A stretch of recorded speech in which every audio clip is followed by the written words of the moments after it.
kusoo dhawow janalka bandhiga doodaha. Gabadha aad ku aragtid shantan sifo, fadlan guurso. Go'aan qaado oo guurso, waayo waa midii dumar ugu wanaagsaneed. Kow, waa gabar mar walba ku weydiisa waalidka caafimaadkiisa, sida ay walaalaha yihiin, sida hooyada iyo aabaha ay yihiin.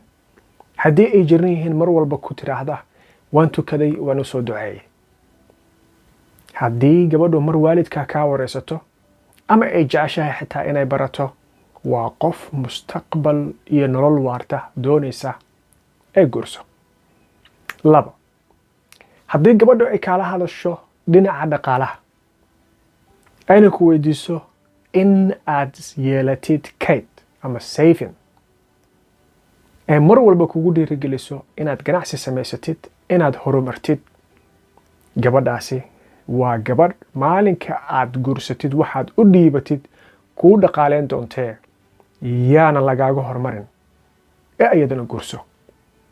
saddex, haddii gabadhan ay kula doodo, ay dood miiska soo saarto, ay hadalka ku tiraahdo kan waad ku khaldan tahay, kanna waad ku saxsan tahay, ayadoo si macaan oo degan oo qurux badan oo akhlaaqa ka muuqato kula doodaysa, allah ilaahay gabadhaasi waa gabar guur u qalantee, ayadana guurso.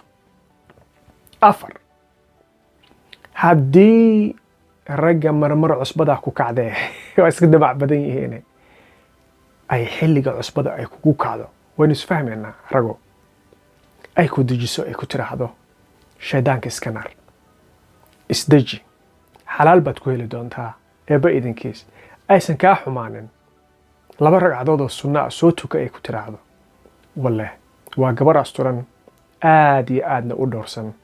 ee gabadhaasa sii dayn, ha ku xanaaqina, ha odhan haddaadan saan rabaada ii samayn karin, alla ilaaha ma tihid mid i jecel. ku dheg oo iyadana guurso.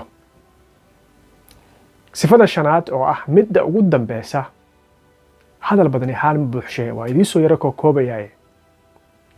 haddii mar walba gabadhan ay jeceshahay in ay ku dhegaysato, ay ku maqasho, oo dhegaysigeeda uu badan yahay, in badan hadli lahayd, iyadana waa gabar guur u qalantee, guurso. intaas ayaan jeclay inaan kusoo gabagabeeyo. haddii aad ka heshay, la sii wadaag saaxiibada, kuna soo bir janalka bandhiga doodaha oo subscribe saaro. saaxiibkiin Faad Qabyaaladiid oo idiin rajaynaya maalin wacan. mahadsanidin, guuleysta.